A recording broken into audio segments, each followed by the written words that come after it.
Si se cree influenciadora o instagramer con 1000 seguidores, guisa. Si llueve y se le caen las cejas, guisa. Si usa tenis y le da pena quitárselos porque se le ven las uñas, guisa. Si le toma foto a todo lo que come, guisa. Si las 24 horas del día mantiene con hambre y sueño, guisa. Si usa palabras como parce, nea o gonorrea, guisa. Si pone estados de sexo, de porno, uno le habla y no sale con nada, guisa.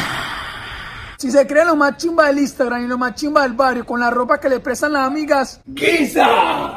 Si mantiene compartiendo memes de droga y se ahoga con el humo de la buceta, guisa. Si se llama Camila, Dayana, Sara, Natalia, Valeria, Daniela, Juliana, Laura, Luisa, Valentina, Marcela, Alejandra, María, Salomé o Mariana, guisas.